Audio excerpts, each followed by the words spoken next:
शिवाय। हर हर महादेव। जय शंकर की ओम गुरुवे नमः। दुनिया बनी है जब से लाखों करोड़ों आए। दुनिया बनी है जब से लाखों करोड़ों आए। बाकी रहा ना कोई, बाकी रहा ना कोई, मिट्टी में सब समाए। ये आलीशान बंगले, ये आलीशान बंगले कुछ काम के नहीं हैं। ये आलीशान ये बंगले कुछ काम के नहीं हैं। मखमल पे सोने वाले मिट्टी पे सो रहे हैं। मखमल पे सोने वाले मिट्टी पे सो रहे हैं। अहंकार मेरे दोस्तों किस बात का है? अहंकार मेरे ईश्वर के भक्तों किस बात का है? एक दिन ऐसा आएगा अपने मुंह से मक्खी भी नहीं उड़ा पाएगा, जमीन पर लेटा होगा। तो इसलिए अहंकार को त्यागो। जो जिसने पढ़ाया रट लिया, जो जिसने पढ़ाया रट लिया, जो जिसने समझाया समझ लिया और उसी का अनुसरण जीवन भर करते रहे, पर कुछ भी हासिल न हो सका। जब मार्ग ही गलत होगा तो मंजिल कैसे मिलेगी? मंजिल तक पहुंचने के लिए सही साधन सही मार्ग पर चलना भी तो बेहद जरूरी है। किसी ने कहा यज्ञ में समीधा डालो। ध्यान देना बंधुओं, किसी ने कहा यज्ञ में समीधा डालो, भगवान तुम्हें आशीर्वाद देगा। यज्ञ में आहुति डालो तो भगवान की कृपा प्राप्त होगी। फला मंत्र जप करो, फला नियम का पालन करो, पूजा पाठ कराओ, शांति पाठ कराओ तो भगवान सुख आनंद देगा। क्या यज्ञ में समीधा डालना पूजा है? समीधा डाली यज्ञ में और बस हो गई पूजा। क्या इतनी ही सरल पूजा है? क्या यही केवल एकमात्र नियम है? क्या आहुति डालने को तुम पूजा मानते हो? क्या बस यही पूजा है जो आप यज्ञ में समीधा डालने और आहुति देने का दिखावा करते हो? देवराज इंद्र के विषय में धार्मिक पवित्र ग्रंथों में पढ़ने और सुनने को मिल जाता है कि देवराज इंद्र जबरदस्ती अपनी पूजा कराते हैं। यही पढ़ते हैं ना, यही सुनते हैं ना आज तक सत्संगों में कि देवराज इंद्र का अगर भाग नहीं दोगे तो वो रुष्ट हो जाएगा, कष्ट कर देगा। यदि कोई उनकी पूजा नहीं करता तो वो उन्हें कष्ट देते हैं और उनकी पूजा में विघ्न डालते हैं। यही तो कहते हैं, महापुरुष भी यही तो समझाते हैं। इसलिए हमारे विद्वान पंडित लोग हवन यज्ञ में उनके नाम की आहुति डलवाते हैं कि भैया अगर इंद्र का भाग नहीं दिया तो इंद्र तुम्हारी पूजा का सारा भाग चोरी कर लेगा। यानी कि भगवान से भी बड़ा इंद्र बता देते हैं। तो इसलिए उसके नाम की हवन यज्ञ में आहुति डलवाते हैं कि भैया इंद्र के नाम की भी कुछ आहुति डाल दो, और पूजा पाठ में उनका भाग देते हैं। साथ ही इंद्र के नाम का पृथ्वी पर जल डालकर उसका तिलक लगाने को बोलते हैं और यह मंत्र बोलते हैं, ओम इंद्र चौर्याय नमः। क्या बोलते हैं? ओम इंद्र चौर्याय नमः, यानी कि हे चोर इंद्र तुझे नमस्कार है। क्या यही है पूजा? इस पूजा से देवराज इंद्र प्रसन्न हो जाते हैं। हमारी सोच यह है कि इस पूजा से, इतनी सी पूजा से इंद्र महाराज देवराज इंद्र प्रसन्न हो जाते हैं। और इसी प्रकार हम अन्य देवताओं के नाम से भी पूजा करते हैं, उनके मंत्र उच्चारण करते हैं, आहुति देते हैं। तो इस तरीके से ही हम जिस तरह देवराज इंद्र के नाम की पूजा करते हैं, इसी तरीके से हम उन्हीं देवी देवताओं की भी, अन्य देवी देवताओं की पूजा करते हैं। क्या यही है पूजा? क्या वास्तव में देवी देवता आदि इस पूजा से संतुष्ट होकर पुजारी को वरदान दे देते हैं, आपको हमें वरदान दे देते हैं? क्या कभी आपने सोचा है कि इसका फल मिलता भी है या नहीं है, वरदान मिलता भी है या नहीं है, देवता संतुष्ट होते भी है नहीं है? कभी गौर किया है कि हम ये क्या कर रहे हैं? महाभारत में श्री वासुदेव कृष्ण जी ने देवराज इंद्र से भी यही प्रश्न किया था।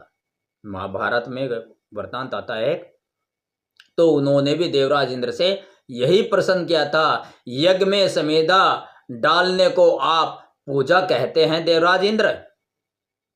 क्या प्रश्न किया था? क्या कह रहे हैं कृष्ण भगवान देवराज इंद्र से? यज्ञ में समेधा डालने को आप पूजा कहते हैं देवराज इंद्र? चरणों में फूल चढ़ाने को आप पूजा कहते हैं देवराज इंद्र? हाथ जोड़कर शीश नवाने को आप पूजा मानते हैं? इंद्र से प्रश्न कर रहे हैं, इंद्र से पूछ रहे हैं वासुदेव कृष्ण। यही प्रश्न महाभारत काल में वासुदेव कृष्ण जी ने इंद्र देवता से पूछा कि जो आपके नाम की समेधा डालता है, जिससे समेधा डलवाते हो और नहीं डालता तो आप रुष्ट हो जाते हो, तो वो डर में समेधा डालता है, तो क्या डर में पूजा करना, डर में किसी का नाम लेना पूजा है? भयवश किसी को शीश नवाना पूजा है? भयवश उसके चरणों में फूल चढ़ाना पूजा है? श्रद्धा हो या विश्वास हो या ना हो, प्रेम हो भक्ति हो या ना हो, बस जबरदस्ती पूजा करा लो, क्या यही पूजा है? हे देवराज इंद्र, तुम्हारे चरणों में फूल चढ़ा दे, क्या यही पूजा है? इसे ही पूजा समझते हो? तुम्हारे नाम की समेधा, देवताओं के नाम की समेधा डाल दे तो देवराज इंद्र, क्या यही पूजा है? ये वासुदेव कृष्ण जी पूछते हैं देवराज इंद्र से। यज्ञ में समिधा डालते हुए नाम लेने को आप पूजा कहते हैं देवराज इंद्र? चरणों में फूल चढ़ाने को आप पूजा कहते हैं देवराज इंद्र?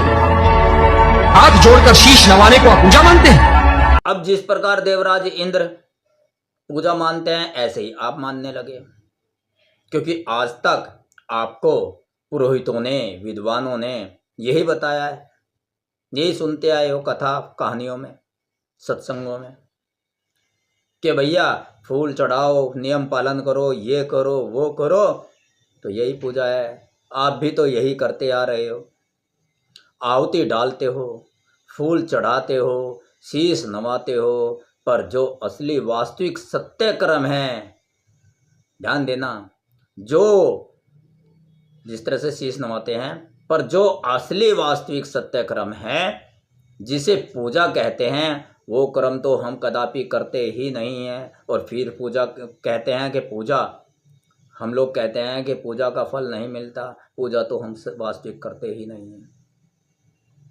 जो वास्तविक सत्य क्रम है, यानी कि पूजा का जो असली ढंग है, असली का नाम है पूजा का, वो क्रम तो हम करते ही नहीं हैं। नहीं देवेंद्र, ये पूजा नहीं है। पूजा तो दिखावा ना करने का दूसरा नाम है। अच्छे विचार है पूजा, अच्छे कर्म है पूजा, दूसरों की सेवा और परोपकार का दूसरा नाम है पूजा। केवल अपने लिए नहीं, अपने चहु और बसे हुए संसार के लिए जीना, यह है पूजा। किसी और की पीड़ा में तड़प उठना है पूजा। आहुति डालना, शीश नवाना और चरणों में पुष्प चढ़ाना बुरा नहीं है, बिल्कुल भी बुरा नहीं है, ये भी अच्छा कर्म है, यह एक अच्छा संस्कार है। इससे मन का अहंकार समाप्त होता है। जब हम शीश झुकाते हैं, किसी को नमन करते हैं, तो हमारे मन का अहंकार समाप्त होता है। पर यदि इससे आपके मन का अहंकार नहीं गया और अहंकार बढ़ गया कि मैं तो पूजा कर रहा हूँ, भाई देखो दुनिया वालों, मैं पूजा कर रहा हूँ, मैं बहुत बड़ा भक्त हूँ, बहुत बड़ा पुजारी हूँ, तो भक्ति का भी अहंकार हो गया, तो यह किसी भी काम का नहीं है, सब बेकार है। इससे तो और ज़्यादा अहंकार उत्पन्न हो गया। तो यानी कि ऋषि मुनियों ने, महापुरुषों ने आहुति डालना, शीश नवाना, चरणों में फूल चढ़ाना क्यों शुरू कराया था? इससे अहंकार समाप्त होता है। ये एक अच्छा संस्कार है। इस संस्कार से मन में शुद्धि आती है, पवित्रता आती है, परंतु यह पूजा नहीं है। यह मन को शुद्ध करने की एक कला है, कहते हैं मन चंगा तो कठौती में गंगा। मैली चादर ओढ़ के कैसे, मैली चादर ओढ़ के कैसे द्वार तिहारे आऊं। मैली चादर कौन सी? ये तन मैला है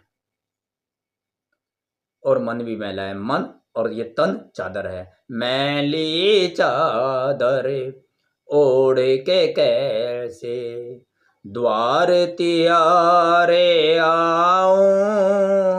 मन मैला मेरा तन भी मैला, मन मैला मेरा तन भी मैला। कैसे शीस झुकाऊं प्रभु, कैसे शीस झुकाऊं। यानी कि मन चंगा तो कठौती में गंगा।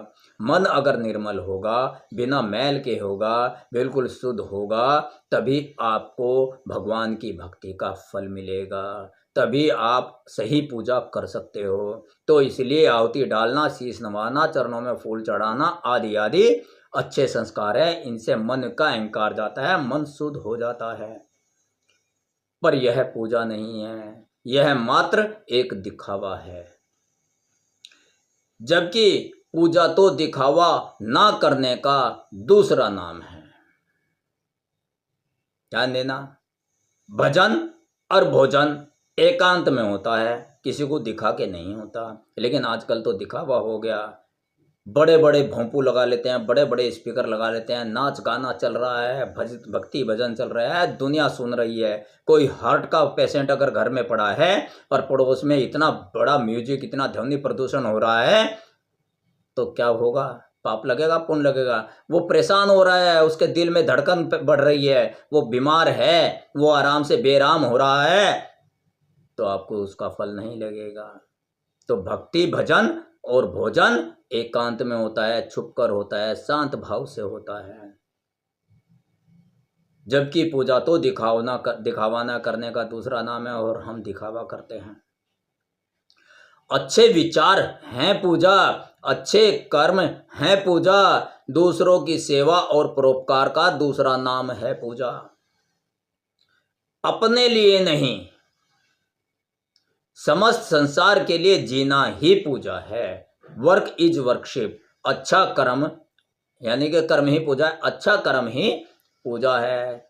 किसी और की पीड़ा में तड़प उठना, यानी कि जितना अपना दर्द होता है दूसरे का दर्द भी इतना ही महसूस करना, उसमें तड़प उठना ही पूजा है। जो आप करते आ रहे हैं, जो हम सब करते आ रहे हैं, वो एक दिखावा है, अंधभक्ति है और एक कोरा पाखंड है। इससे बाहर निकलकर यदि अभी हमने अपनी पूजा का ढंग नहीं बदला तो ये जीवन यूं ही व्यर्थ चला जाएगा। जीवन में कुछ भी हाथ नहीं आएगा। खाली हाथ आए हैं, खाली हाथ जाएंगे। कुछ भी लेकर नहीं जाएंगे, पुण्य भी नहीं लेके जाएंगे। तो ऐसा रह जाएगा, यानी कि मेरा जीवन कोरा कागज कोरा। और कोरा तो रहता ही नहीं, गंदगी बहुत लिख लेते हैं उस पर, पाप कर्म बहुत लिख लेते हैं, पुण्य कर्म तो लिखते ही नहीं है। तो इसलिए यदि इससे बाहर निकलकर, पाखंड आडंबर से बाहर निकलकर अभी हमने और आपने अपनी पूजा का ढंग नहीं बदला तो ये जीवन यूं ही व्यर्थ चला जाएगा। जीवन में कुछ भी मिल नहीं पाएगा। तो निकलो पाखंड और आडंबरों के से बाहर, अध्ययन करो धर्म शास्त्रों का,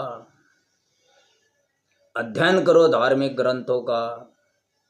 हम धर्म शास्त्रों का अध्ययन नहीं करते, तभी तो कोई ढोंगी पाखंडी आकर हमें गलत मार्ग दिखाकर अपना निज स्वार्थ सिद्ध कर जाता है। जब हमें अपने धार्मिक ग्रंथों के, अपने धर्म का ही नहीं कुछ पता, तो जो कुछ बताएगा चाहे गलत चाहे सही, उसका अनुसरण कर लेते हैं। और वो अपने स्वार्थ की भावना से आता है, कोई दक्षिणा की भावना से, कोई मान प्रतिष्ठा की भावना से वो अपना स्वार्थ सिद्धि करके चला जाता है। उसकी तो स्वार्थ सिद्धि हो जाती है, लेकिन आप बेकार हो जाते हो। तो अध्ययन करो धर्मशास्त्रों का। हम धर्मशास्त्रों का अध्ययन नहीं करते, तभी तो कोई ढोंगी पाखंडी आकर हमें गलत मार्ग दिखाकर अपना निज स्वार्थ सिद्ध कर जाता है। उसका तो भला हो जाता है, पर हमारा हाथ खाली का खाली रह जाता है, कुछ हाथ नहीं लगता। मेरी तरह बहुत से लोग तुम्हें समझाते हैं। YouTube पर भी देखो, बहुत से ऐसे हैं जो समझाते हैं कि पाखंड से दूर निकलो। सीरियल में के माध्यम से भी हमारे डायरेक्टर साहब समझाते रहते हैं। बी आर चोपड़ा की वो आई है, श्री कृष्णा है, बहुत अच्छा वृतांत आता है उसमें, तो उनसे समझो। तो इसलिए बहुत से लोग समझाते हैं, सही मार्ग दिखाते हैं, पर तुम्हें उनकी बातें नहीं जचती। आज तक चाय का विष पीते आए हो, आज तक चाय का विष पीते आए हो, तो दूध के अमृत में तुम्हें आनंद कहाँ आएगा। जो तुम परंपरा से करते आ रहे हो, जो तुम परंपरा से करते आ रहे हो, तुम्हें उससे प्रेम है, उससे लगाव है, उससे मोह है। वह सही हो या गलत, उससे तुम्हें कोई फर्क नहीं पड़ता, बस उसे तुम छोड़ना नहीं चाहते, क्योंकि उसकी तुम्हें आदत जो हो गई है, आसक्ति जो हो गई है। श्री कृष्ण जी ने गीता में कहा है, आसक्ति का त्याग करो। किसका? आसक्ति का त्याग करो। ये आसक्ति ही तुम्हारे आध्यात्मिक मार्ग में रुकावट है, आपके जीवन में रुकावट है, बाधा है, विघ्न है। अब तुम्हें अपना नियम सही जचता है तो करते रहो। आप लोगों को कह रहा हूं, यदि आप लोगों को अपना नियम सही जचता है तो करते रहो, अपने तरीके से पूजा। कोई जबरदस्ती तो नहीं है, ना कोई जबरदस्ती तुमसे कर सकता। इसमें कोई और ज्ञानी या मैं अज्ञानी क्या कर सकता हूं। अंत में मैं तो सिर्फ यही कह सकता हूं, मेरी इन सब बातों का सार एक है। मैं तो बस आप लोगों से यही विनती कर सकता हूं, मेरी बात के मायने दो, मेरी बात के मायने दो। अच्छा लगे उसे अपना लो, बुरा लगे उसे जाने दो। मेरी बात के मायने दो, अच्छा लगे उसे अपना लो, बुरा लगे उसे जाने दो। पर विचार जरूर करना कि वास्तव में भगवान की वास्तविक सत्य पूजा क्या है, सत्य पूजा कर्म क्या है। आपके घर में सुख शांति, सुख वैभव, मान प्रतिष्ठा बढ़ी रहे, वृद्धि हो, आपका जीवन सदा आनंदित बना रहे। इन्हीं दुआओं के साथ ओम नमः शिवाय, हर हर महादेव, जय शंकर की ओम गुरुवे नमः।